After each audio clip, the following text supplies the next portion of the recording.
Wednesday morning. Good morning, all, and welcome. Some of you I have met before. Some I'm seeing new faces and names today. My name is Sally Laskey.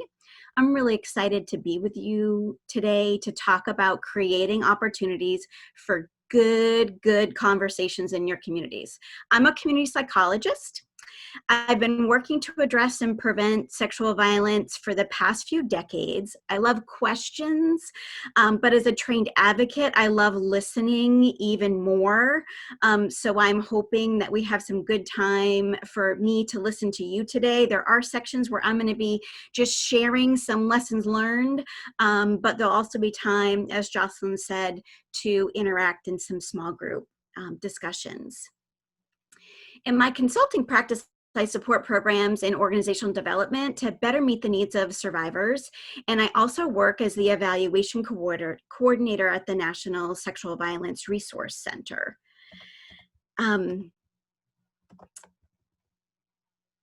This work really feeds me, and so does good conversation, which again, I hope we will do a lot of today. On the next slide, I wanted to share our information about our agenda.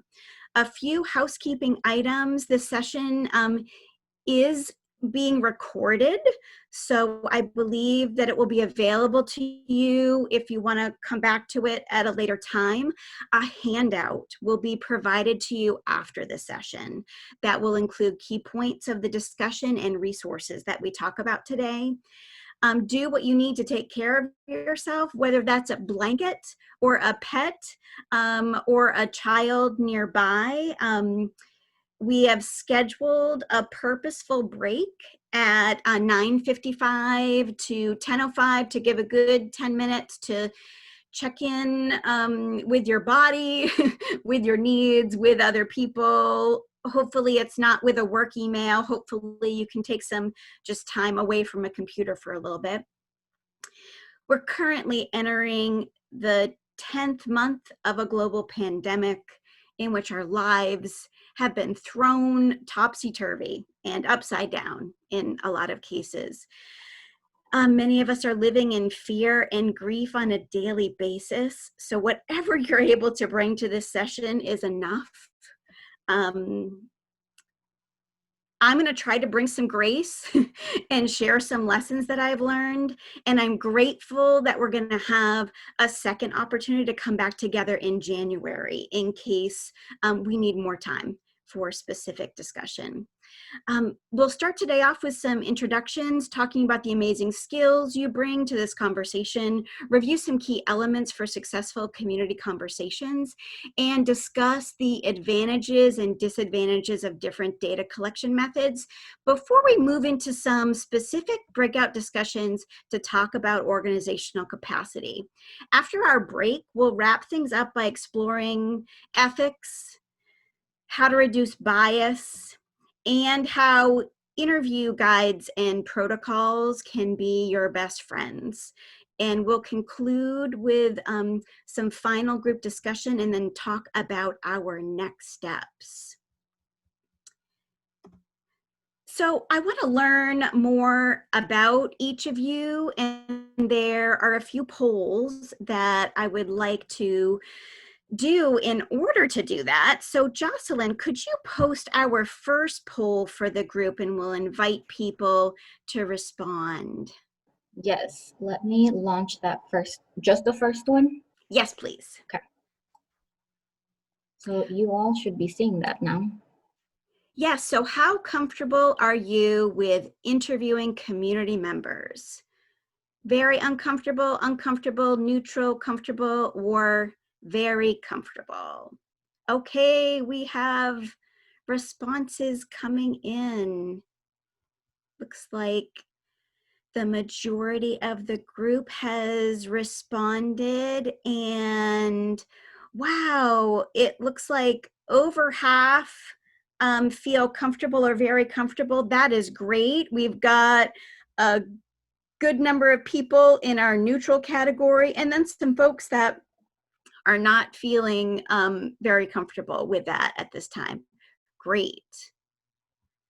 How about facilitating groups? Thank you for sharing the results, Jocelyn. All right, let's try the next poll. What is your experience facilitating groups? I'm really interested to see where folks are around this. I have some ideas. All right, so far we've got a few folks that are new to facilitation. About half have some experience, and about half have a lot of experience. That is great. I'm really glad to see that folks have experience with group facilitation. All right, well, our final one, I just want to do a pulse check about how folks in this group feel about surveys. How do you feel? Do you love them? Do you hate them? Do you accept that they're part of your existence? Okay, we've got tons of responses coming in. All right, it looks like we have a lot of the group in the middle that you don't mind them. We've got 22% that are not fans, and then we've got a similar number that love them. Okay, great. That is helpful as we move through our discussions. Appreciate that.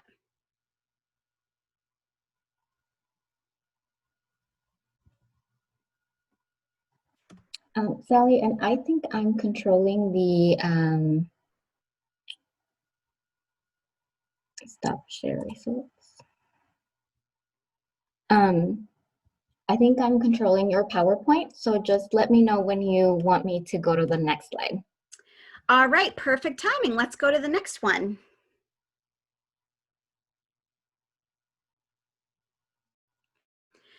Okay, now I'm going to ask you all to really ground yourself in your particular skill set as we move into the rest of our discussion. We're going to do a pair exercise to have you think about your particular skills that may relate to the type of data collection methods that we're going to talk about today. I am going to post in the chat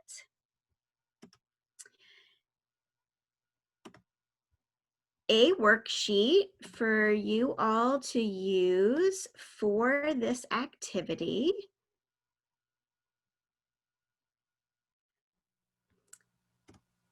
Well, thank you all for trying that out. I'm hoping if we can center ourselves with our skills, that will lead to a really vibrant discussion when we start talking about our broader organizational capacities and what we bring to the table for that work. So let's talk a little bit about what's on our next slide here related to what I've experienced and what some of the literature says helps to support successful gathering of data and information through conversation. And there are three key elements that I want to talk about. Listening to community needs is really sacred work. You all are making the commitment to create change in your organization and to better serve your communities. So having a clear understanding of why you're gathering information, what's going to be gathered, and how it will be gathered will increase your chances of success. The questions of why and what have to be answered way before the question of how can be answered. So as we move through the rest of our session this morning, if you could please focus in on one of the micro communities that you are looking to learn from, since you might answer the questions differently for those different communities. So use this opportunity to go through this thought process with me for one of those micro communities. And then hopefully you can repeat this process if you are looking to engage and have conversation with multiple micro communities. So once you've decided on that micro community, and that can be over the next few minutes as I'm talking more about these elements of success, if you could please drop that in the chat box so I can see what community you're going to be having in your mind as we go through more of this discussion. Great. So on the next slide, I want to dig in a little bit more. Thank you, Hannah, for already providing which microcommunity you'll be looking at. As we look specifically at the purpose of why you're doing this work, be clear about your purpose. I want to center all of our conversation on this work being about relationship building. And in doing that, I think that really helps us as we look further at capacity and at ethics, if we're really seeing this work as relationship building. If you only take one thing away from this session, please consider that. You need to be able to answer the questions, why am I doing this? What do I hope to learn? How will participants' contributions make a difference? And if we do indeed have good conversations, what will be different? Have a clear plan for how the information will be collected and how it will be used and who it will be shared with. Thanks, folks, for continuing to share what microcommunity you're focusing on in the chat, and we'll move on to our next slide. So as you're thinking about the microcommunity that you want to engage, your what is tied to that microcommunity's needs. You want to learn about what is most important to them and any issues that are affecting them. You might learn about their specific views or misconceptions about sexual violence. This is an opportunity to learn about your program visibility and reputation among these microcommunities, as well as barriers for accessing your services, or even if the services you are providing are relevant to their priority needs. You can learn about what healing means to them and their interests in different programming or types of support services. So then we can move on to the ideas around how. And when we are doing this, we're going to really spend the rest of the session focusing on the how. When examining how you will approach this work, it's critical to align your organizational values and the values of the microcommunity you want to build conversations and relationships with. This means applying your understanding of trauma and trauma-informed approaches, being culturally responsive and relevant to microcommunities, and having a strong match between goals, methods, and what your organizational capacity is. So let's dig in a bit specifically to what a trauma-informed approach might look like for this type of information gathering. I look at trauma-informed approaches having 5 pillars that support the needs and well-being of survivors. We're going to explore specific applications for different methods a little bit later in the session, but in general, focusing on participatory methods, informed consent, and relationship building will help you to build a trauma-informed approach to data collection that builds on these pillars of safety, providing choice, being a collaboration, showing your trustworthiness, and ultimately having an approach that seeks to empower community members. Great, well, let's take a look at our next area of focus.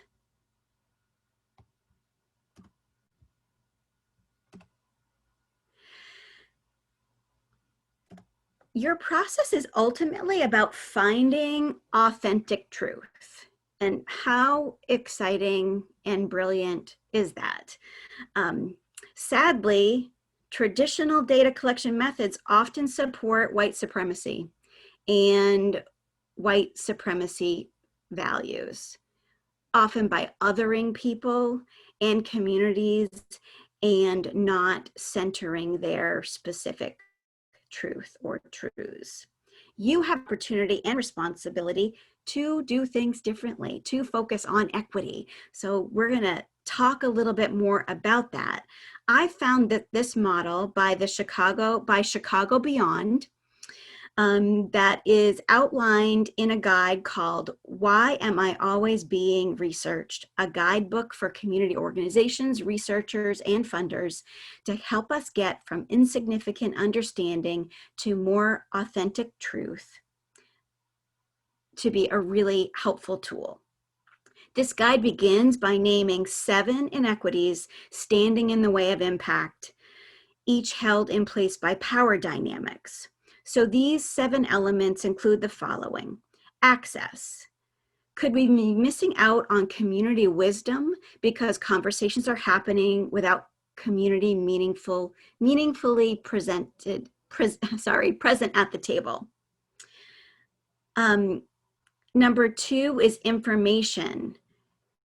Can we effectively partner to get the full truth if information about the process, methods, inputs, costs, benefits, and risks are not shared? And we'll talk a lot about informed consent and how that process can really help to address that question. Validity. Could we be accepting partial truths as the full truth if information about the process, could we be accepting partial truths as the full picture because we are not valuing community organizations and community members as valid experts? Ownership is critical. Are we getting incomplete answers by evaluating processes that take from rather than build up community ownership? Again, the connection between a culturally responsive and relevant approach and a trauma-informed approach really connect around this idea of empowerment and lifting up communities and their needs.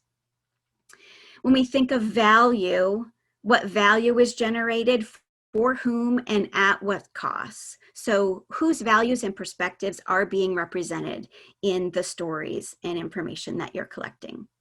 Accountability is critical. Are we holding funders and organizations accountable if the designs create harm or do not work? This is why it's really important to make sure that your methods match the values of the communities that you are engaging. Authorship, whose voice is shaping the narrative and is the community fully represented? And this is where it will connect to what recruitment and partnership looks like at the community level in gathering folks to share their stories. If you're focused on building authentic relationships and good conversations, answering these questions, you'll be on the right track to being very successful in the work that you're trying to do. So I'm going to move into a lot of food metaphors. I'm very food centric during this pandemic. Food is one of the only things that I have control over day to day. So in this next slide here, I want to talk a little bit about then the how. What method is going to give you the richest data? And when I think about, and I'll ask you to think about the last really deep and engaging conversation you had, what did it feel like? What made you feel safe to share? Jot down some notes about it or share in the chat.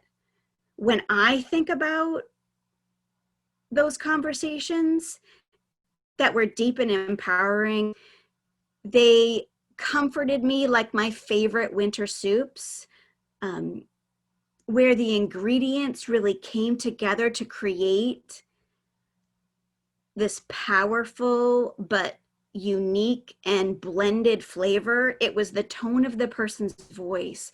It was the chair I was sitting in. It was the warmth of the questions that I received. It was the respect that I felt from the person I was talking with. So when I'm choosing data collection methods, I like to think of making a rich, wintry soup for a good friend. I think about time, the time it takes to use a particular measure.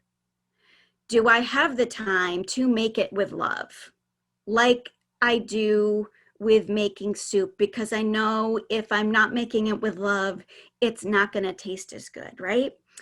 Then I have to think about my ingredients. Does it fit with agency, resources, and values? Again, continuing with my wintry soup metaphor, do I have the ingredients I need? Do I need to reach out to other people to make sure I have those ingredients? And then finally, thinking about value. Does it fit with the micro community values? So for me, if I'm thinking about that good friend that I want to make the soup for, I have to make sure, do they like this kind of soup?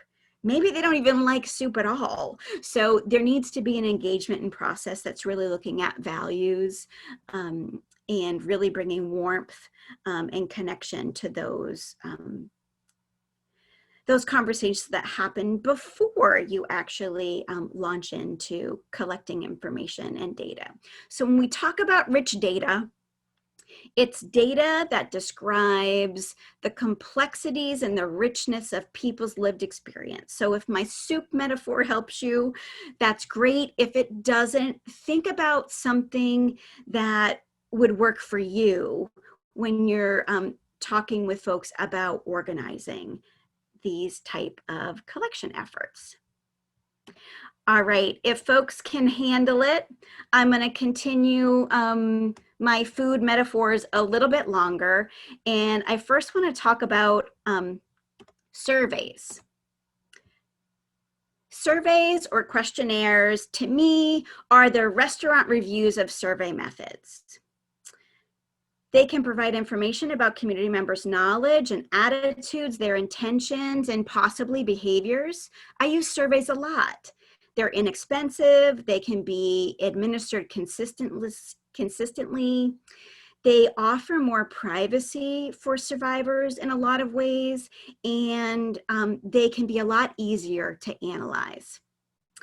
There are some disadvantages of survey methods. Designing quality surveys is a complex science that requires a lot of research and testing. Behaviors are self-reported, so they're not always an accurate representation. There may be accessibility challenges related to language access and computer internet access. If you are doing an online survey, for instance, a survivor might find surveys triggering, and while you can provide information about where to reach out for support, it certainly doesn't feel as good as if you're directly talking with a person and can provide them access to that support right away. The biggest downside for our discussion today is that this method is really hard to collect, is a hard method to use if you're looking for rich data. It could be used in combination with other methods to gather data on specific service recommendations, or if it is more of a survey looking at partner agencies or other victim service providers. So for the rest of the conversation, I'm going to talk about interview models instead. So let's jump in to the next and talk about interviews. I like to think of key informant interviews as getting coffee or tea. One-on-one interviews can help you collect information on attitudes, opinions, interpretations, motives, and experiences. One big advantage with this method is that it lets you get in-depth information. Participants may disclose information and details that they would not write about in a survey or talk about in a focus group. This format allows the participant to describe what is meaningful or important to them, and they get to use their own words. Making them feel more relaxed and candid. Interviewers are able to ask for more details and ensure that participants are interpreting questions the way they were intended. Interviewers also have the flexibility to use your knowledge, your experience, your fabulous interpersonal skills that you already have to explore interesting things that pop up or unexpected ideas or themes that are raised by the folks that you're interviewing. Well, let's check in a little bit on some disadvantages. Interviews are time intensive. Being consistent across interviews is challenging, but having an interview guide or protocol can help with that. How to interpret the interviews is not always self-evident. It's going to take a team to think through that and look at that. This approach, of course, requires good interviewing skills. The interview must be comfortable with the interview questions and know their strengths and weaknesses to be an engaged listener. Simple nods, quiet mm-hms can help foster that sense of interest without interrupting their flow and their narrative. The richest data we find is when a participant is comfortable just talking about their experiences and thoughts with you. While sometimes this can lead off topic or off the trail related to your areas of interest, giving the subjects, your participants, your community connections a little bit of room to talk, you may discover a completely new angle to your question that you hadn't thought of before. Few things to consider about conducting interviews. The environment counts. Remember that cozy chair I talked about in thinking about a really good conversation I've had? Environment is critical, and even if, and especially if it might be a virtual environment that you're conducting the interview in. The later stages of analyzing and reporting should be planned before an interview begins. Qualitative interviews and their transcripts produce a large volume of material, which has to be condensed, categorized, and interpreted to make it meaningful. And this may turn out to be one of the most costly and time-consuming aspects of your project if you choose to do interviews. If time and resources are limited, you may wish to use a more standardized interview format, which are easier then to code and interpret. If there are no funds for transcribing or analyzing interviews, it may be wise to use a more structured format that will be easier to code later and include a note taker to participate in the interviews. Coffee and tea can get cold, so just like that, don't wait to gather your notes, your thoughts, and review transcripts. Coding data right away, make sure that it's the freshest. Another key thing to consider is that the interviewer is actually the instrument in this method.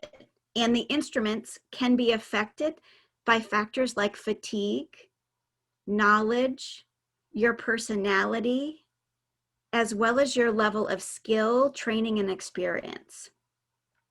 Face-to-face interviews, whether in person or virtual, also include observation. A skilled interviewer is sensitive to those nonverbal messages that the person they're interviewing is sharing, the effects of the setting on the interview, and any nuances of this relationship building process. While these are subjective factors, they can also be strengths because an interview can use flexibility and insight to ensure an in-depth, detailed understanding of what story the person is sharing with you. Think about if multiple people will be conducting interviews. An interview guide can help with consistency. And consider going back to interviewees to verify results by sharing themes. All right, let's jump into our next slide and talk about focus groups. So for me, focus groups are like pizza parties.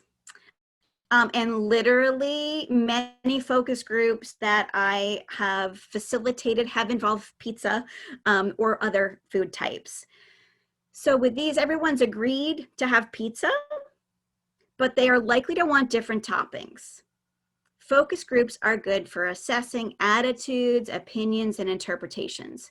Some advantages of focus groups are they are fantastic at gathering in-depth information. A discussion among a diverse group of people can lead to insights that you would not get from individuals.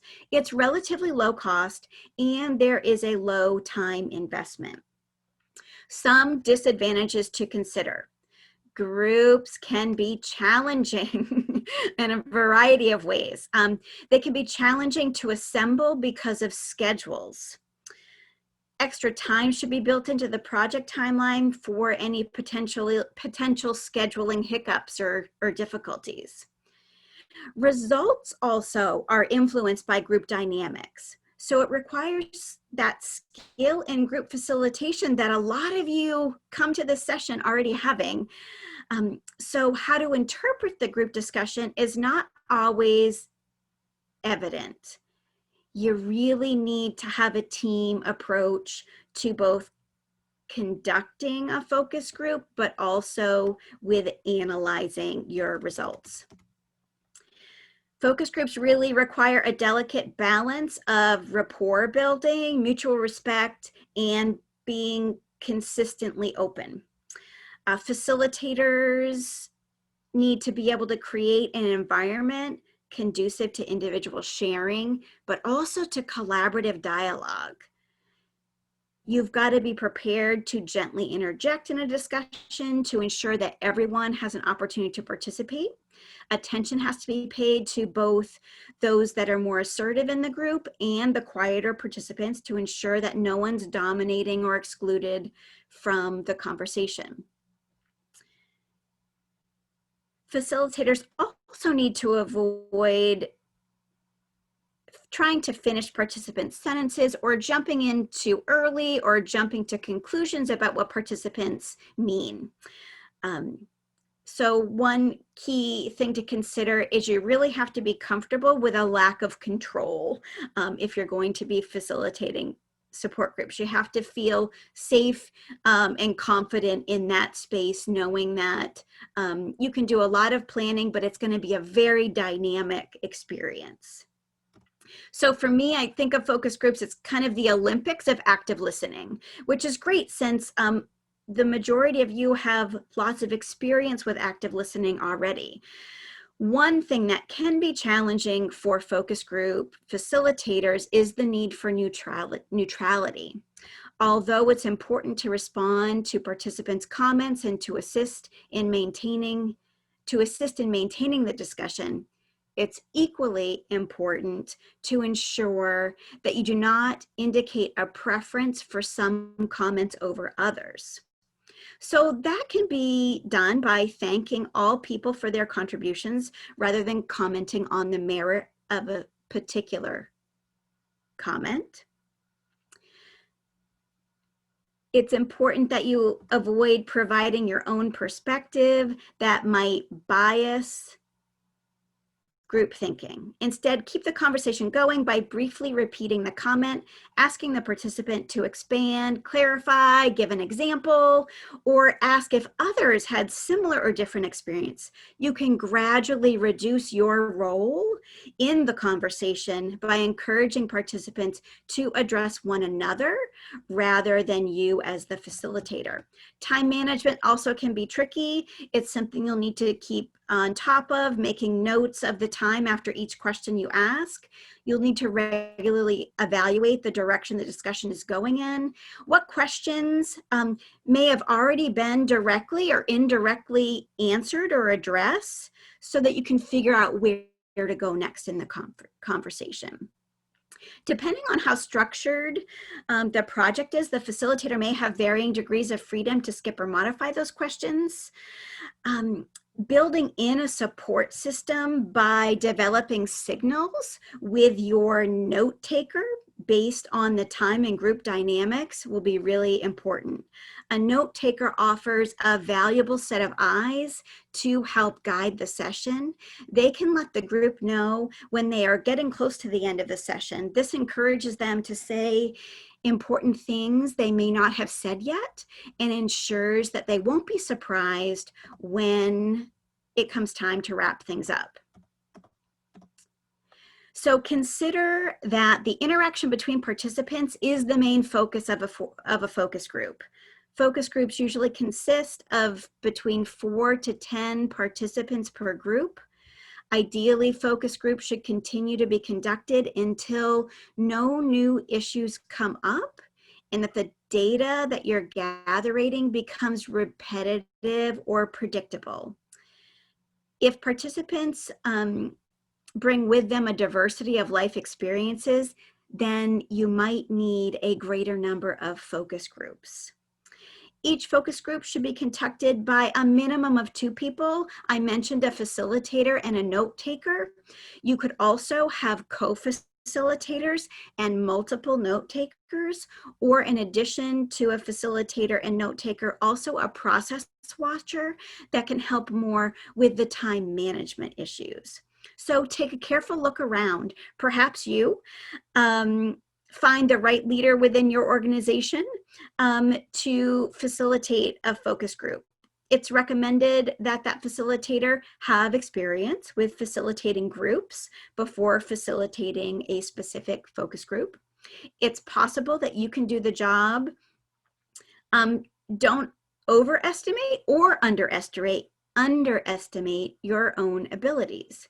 Depending on the situation, you might consider looking for someone outside your organization. Someone that specializes in facilitating these kinds of groups could be helpful. Or you might tune into the idea that partnering with a community leader to be a co-facilitator in this process might be your best bet. Partnering with community leaders can help ensure that focus group participants relate well to the process, the facilitator, and within the group. All right, I want to just check in right here and see if there are any questions before I talk about a newer and perhaps more innovative approach to collecting data. And also, Sally, before we move on to questions, I just wanted Yes. to let you know that it's 9:55, Yes. and just so you are aware. Yes. So maybe what we should do is go ahead and take our planned break and ask folks to come back at 10:05, and we will jump in to talking about capacity issues. Well, welcome back, folks. I hope you had a good break. I hope you're able to stretch a little bit, get a snack if you needed it.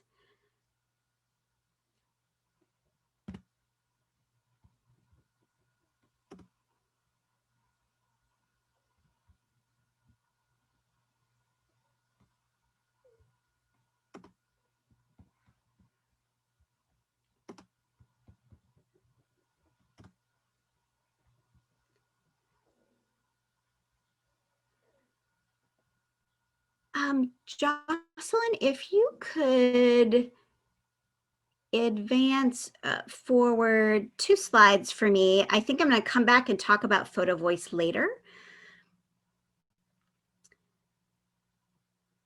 So I'm just wondering, since you all have been thinking about this for a while and talking within this group, what data collection methods are you thinking might work best for you right now? And feel free to share in the chat or unmute your line if you kind of have a direction you think you're going.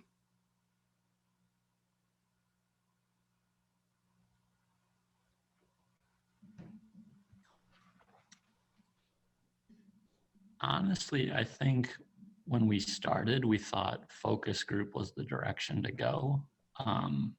But kind of looking at the survey things, it's sounding like that a lot of those limitations might interact because focus groups might have to be in the virtual setting depending on when we start this.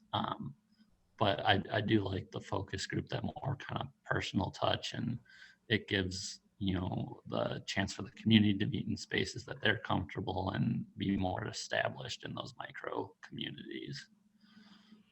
My 2 cents. Yeah, thank you, Alex. I love focus groups, and I'm getting a better appreciation, understanding about how you can create that connection and warmth in a virtual setting, which is, we're going to focus more in January about implementing these methods in virtual settings. But yes, I appreciate that. That is really important to think about in our current context, that it's likely that you'll be doing some, or if not all, of your work through virtual means. I see Lauren's also sharing in the chat that focus groups and interviews seems to be the way that they're heading. Anyone else have anything they're pondering that they wanted to share before we start talking about capacity? Depending on the groups, talking could be hard. Um, so especially because it can go ahead and trigger some activation of past, present trauma. So a lot of groups using storytelling works in a different way, either through art or through photographs, especially when younger. Mm-hmm. I'm so glad you brought that. This actually, maybe it would make sense to do a quick pitch for photo voice then. Jocelyn, could you move me back to the previous slide real quick?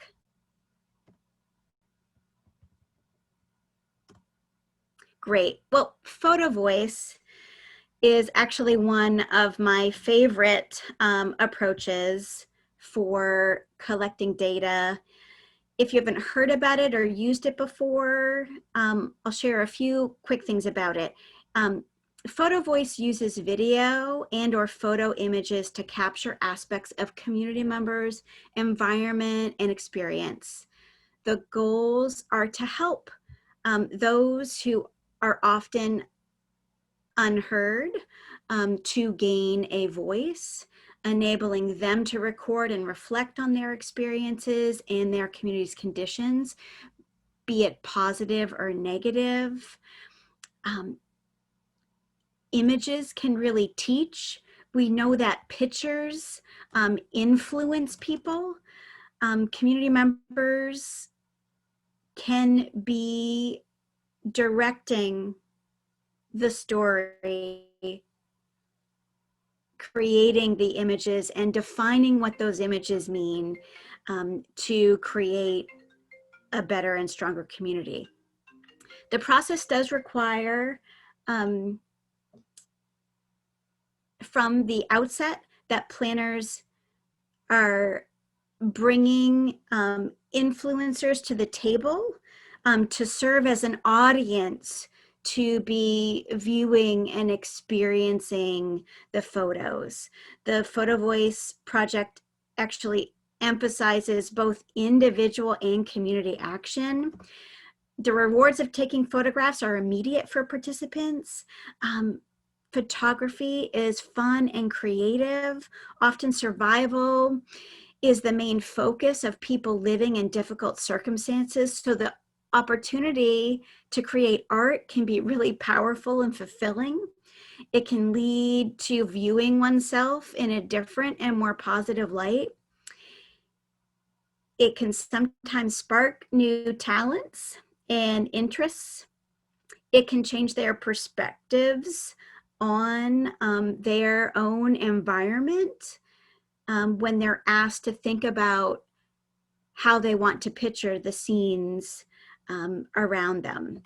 It's also pretty accessible and easy to learn. A picture's worth 1,000 words. It translates language. And seeing what someone else sees is often more powerful than being told about it. And a lot of the project can actually combine written narrative and description or audio description with pictures. So something to think about. I'll share in the chat a link to one of our partners, Sierra, at the Indiana Coalition Against Domestic Violence, that found Photo Voice to be an extremely powerful tool to use in their work with and for people with disabilities that really helped change the landscape of even what the structure and support in their community looked like.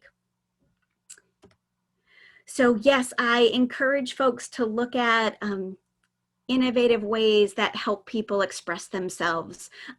Traditionally, folks don't often talk about focus groups being a healing modality, but I have experienced that they can be.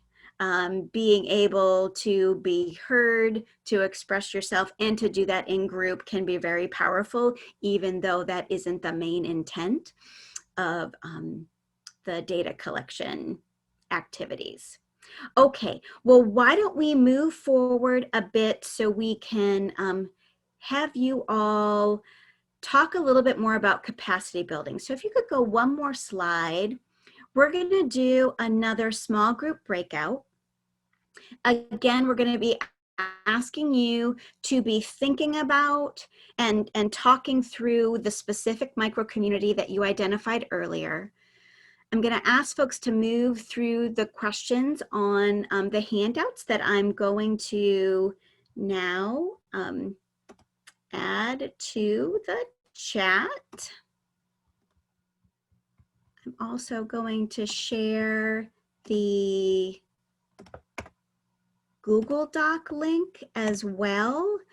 Just remember again to open and save that. And I'm going to try to repost the Word document here. So what I'd like to do is in groups of 4, and we might need to have one group with a different number because of our total. Look at these questions, thinking about capacity, thinking about some of the skills that were mentioned and attached to those specific methods, and thinking about what the values and the resources and supports are within the micro community that you're working with. You don't have to go through all of the questions. I would encourage folks to start with the questions focused on people resources first, and then if you're able to go through others, that would be great.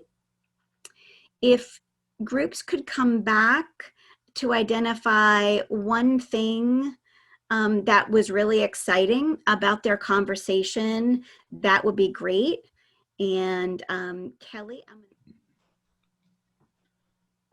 I think for our group at Family Resources, we talked a lot about how we've gone over this, a couple times, and I think we're pretty, excited with our progress. So like we were able to get through the questions, we were able to, answer a lot of these, and so we have a plan going forward. It's just going forward now, so okay. That's kind of exciting. That is, well, bravo.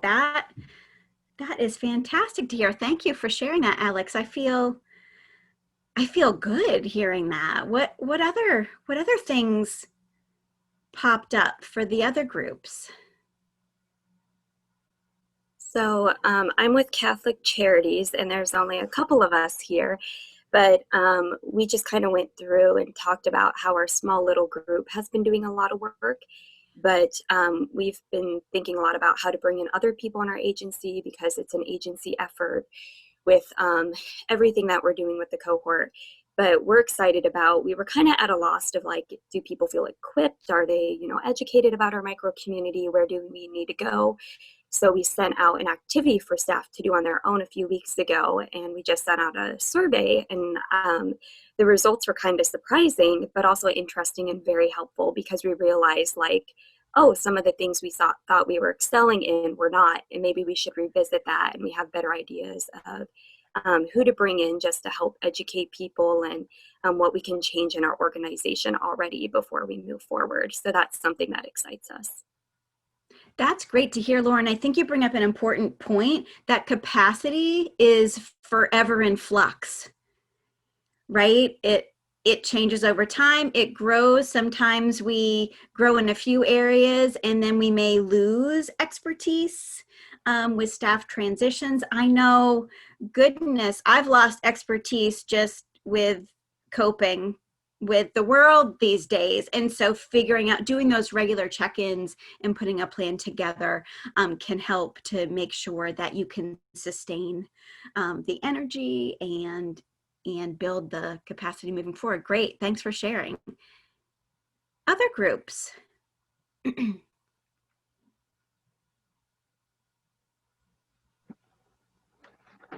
Hi, so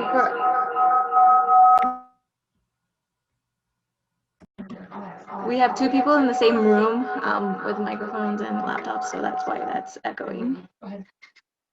Does it sound better now? Okay. So for crisis intervention, we are doing this as a staff effort as well.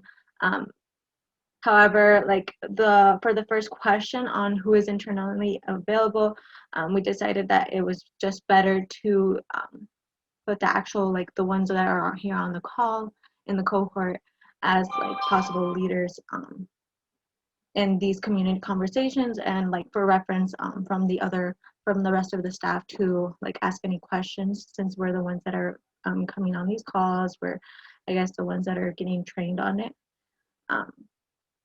So that's for like who's internally available. The community partners that we already have, we're already brainstorming ideas of people who will be online on our three groups, and the ones that are going to be the focus are LGBTQIA plus and immigrant population and aging population. So there's already people that we've been reaching out to that will be helping us and start these conversations, and we're already, I think, even scheduling like planned interviews with some of these people. So on the knowledge of what we already know about these micro communities, I just think that it's something that we're not as focused on. So that's the purpose of why we're doing this, because we don't know much on these communities. And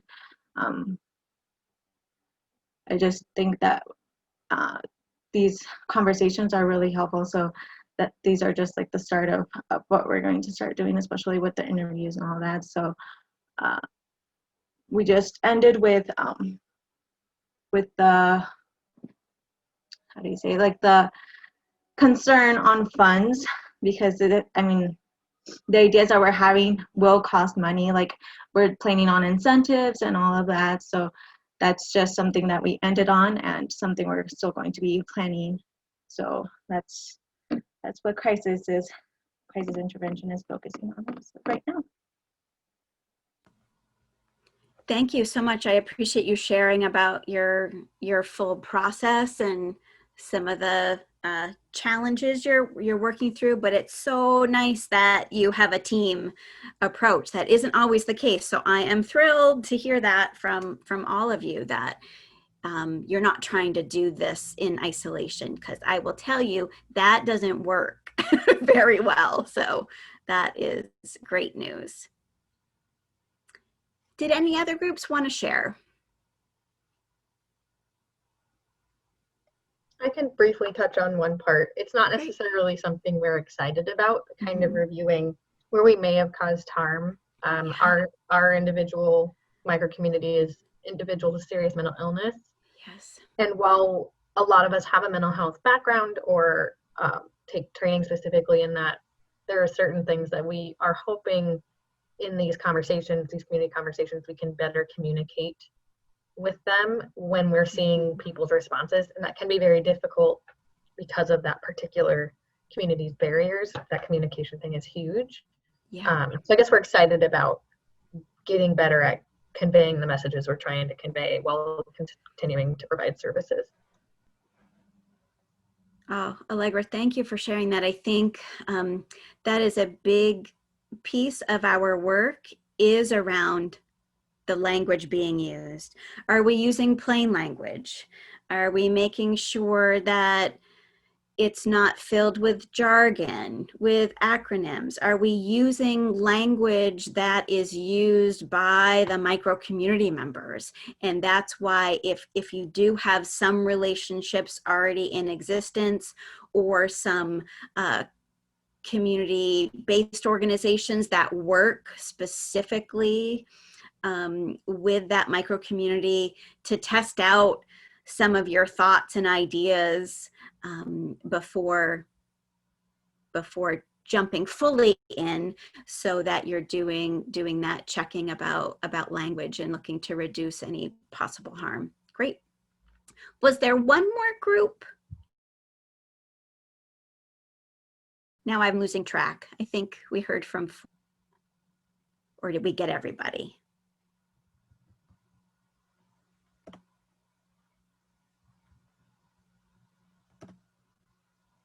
Well, maybe.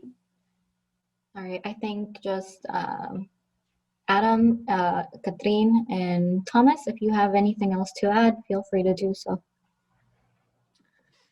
Yeah, so we talked a lot about trust and being able to build that trust with our micro communities, and so I thought that was really interesting, especially with organizations working with the LGBTQ micro communities and everything in that regards, is just to be able to even if we're sharing, we're allies and everything like that, how can we still get them to the table and have those conversations? How can we make those really solid, relationships and everything like that? And I think that's exciting to then start building that rapport, building those relationships. And again, when you get that trust, that's where you get those really deep conversations, the vulnerability and everything like that. And that's where then we really start hitting the ground with these groups and with why we're doing this all along. So did you come up with any fun strategies? We didn't quite get there. Okay. We were really focusing on trust overall and everything like that. We talked about alternative ways as well, just with the conversation. And if we're not meeting face to face, how else can we do that virtually, where we're getting that trust and making that happen? Awesome. Well, thank you all very much. I think I'll move us forward to talk a little bit about ethics. So ethics is a part of all of our work, right? But there are some specific things that we can think about related to ethical data collection and how we're supporting and being accountable to our multiple communities that we're a part of and that we're hoping to serve better.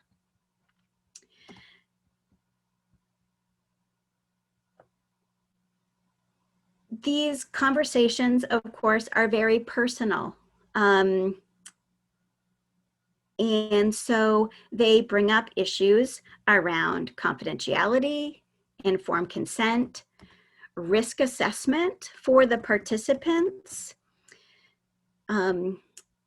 promises and reciprocity, and interviewer facilitator mental health. I just want to share a quick anecdote from a community that I worked with that was struggling with recruitment, and just how important the relationships are that folks are building, and really understanding the real life and context that your micro communities are operating in. Folks did a lot of work. They put into organizing a series of focus groups, put a lot of resources into recruitment, and no one, they had one person reach out to them with interest, and ultimately weren't able to complete their focus group. So we have to think about, we're asking people to take a leap of faith, right? And commit their time to a topic that might not be the priority for them.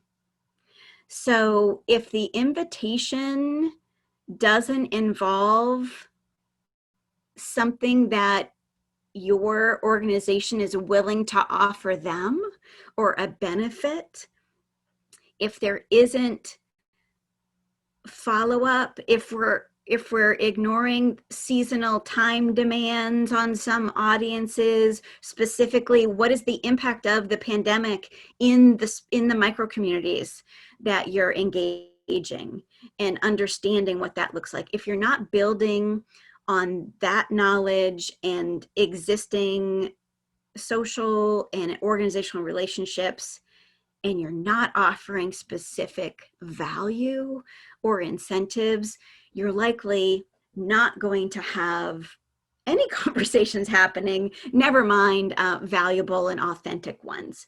So we have to always be thinking about ethics.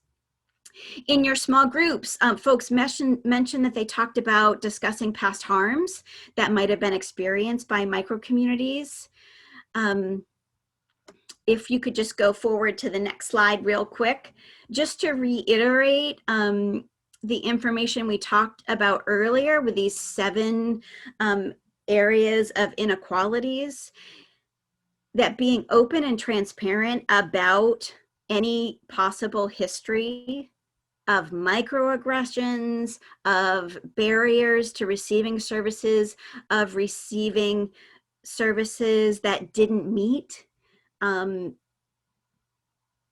that individual or another community member's needs. It's really important that you're talking through those, and about what specific information is going to be shared outside of the interview or the focus group or the survey, who it's going to be shared with. I think it's really important for all of you. I believe that you're going to be sharing information with funders. And so talking about that as an opportunity, and what that means about how you might be able to build understanding that the funders have about community needs that may expand services even broader than what you're providing. And you also need to be open to the idea that the priority need might not be at all specific to sexual violence. It might be about economic stability right now. And clearly we all can make connections to risk factors. And so being able to sit with people where their priorities are, and being willing to help and do that work and find connections and other partners if their first priority may not be a central current focus of your organizational services, to really be open to that. If someone isn't able to pay for electricity or water, that of course is going to be a priority. So if those basic needs are coming up as priorities, really sitting with that and thinking through that, and how that can be part of your work. So I know that you all have been talking about trauma-informed services and approaches. I want to add another level to that around self-care. Interviewing experiences can be intense. Just as participants may experience psychological stress from disclosing perhaps more than they intended or being reminded of painful experiences. Interviewers can be overwhelmed by the nature of what they're seeing and hearing. Especially, I think I'm seeing this heightened on Zoom. I have cried more on Zoom calls in the past 6 months than I have in person with anyone in a long time. So I think it's really important that you're structuring in self-care for yourself and what that means for yourself, self-care for each other, that there's some form of debriefing happening after interviews and immediately after focus groups.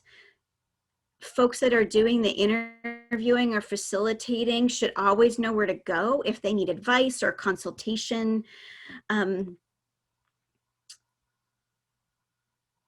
And just, I think, also building in that time for how you're kind of doing your own self-assessment day to day and making sure that you are including yourself in that trauma-informed approach, because if you aren't feeling safe and supported, it's going to be really hard for you to create that safety for folks that you're interviewing. So just something to think about. I will also mention it's a great idea to do some reminders for training if you're going to be bringing in folks that may not have experience with crisis intervention work, reminders about trauma responses and what they might look like and ways to respond to that if they're hearing that or seeing that within the interview or focus group setting.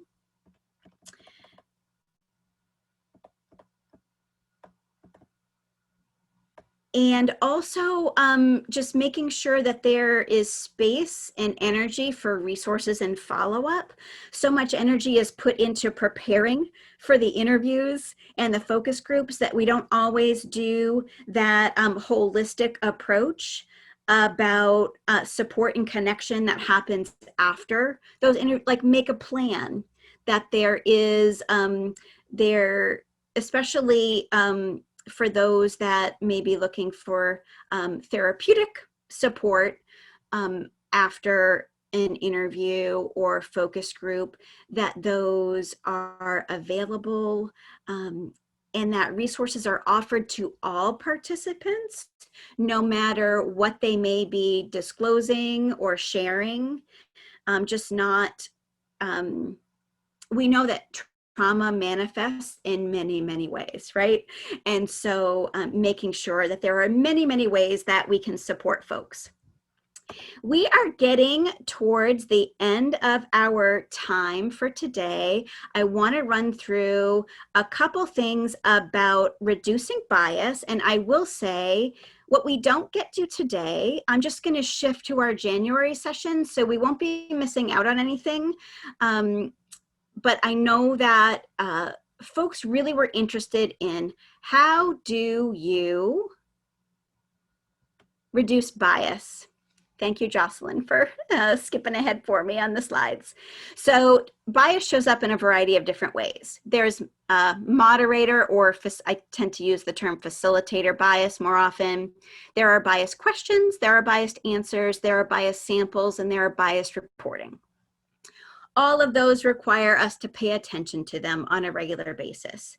So let's jump in specifically about leading questions.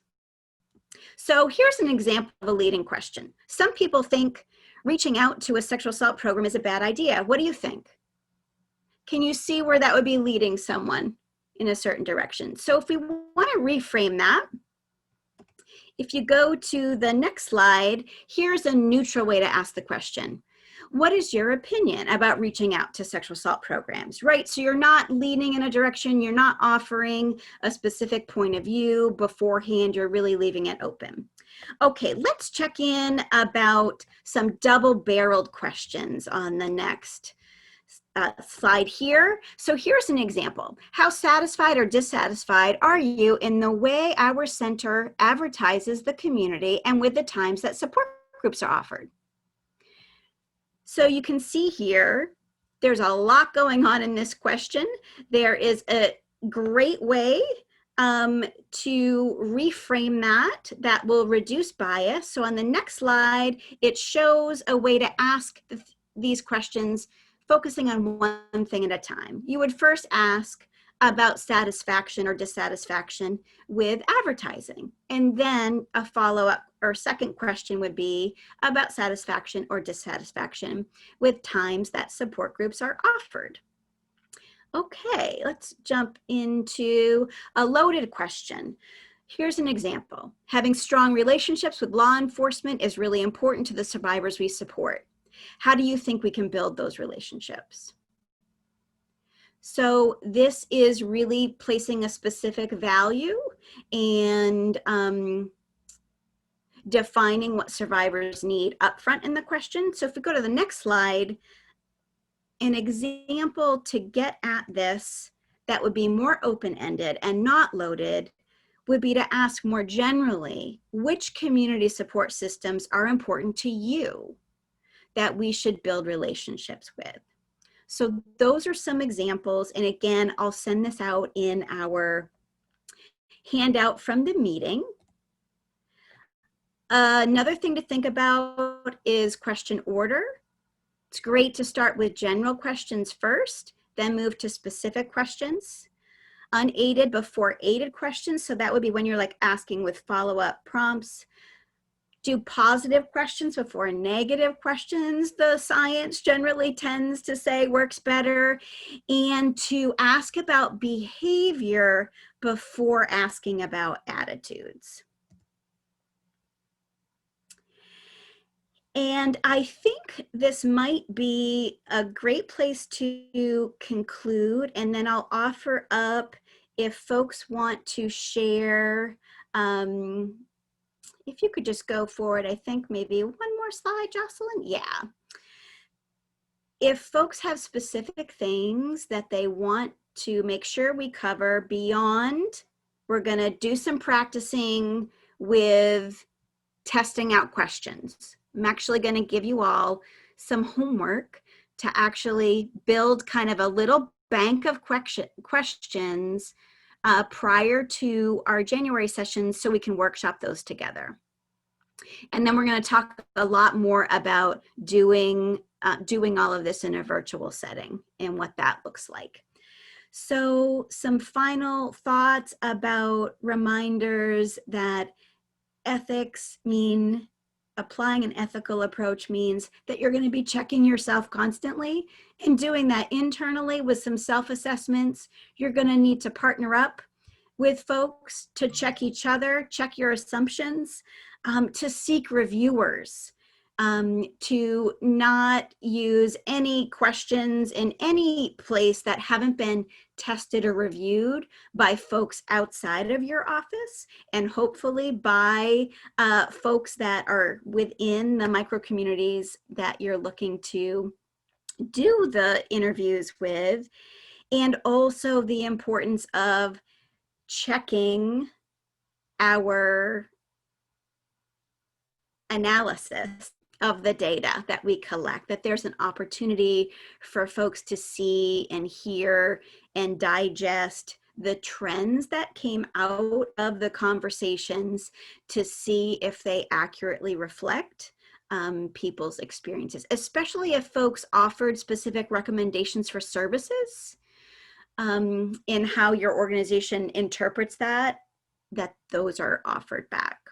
So I will stop for today and just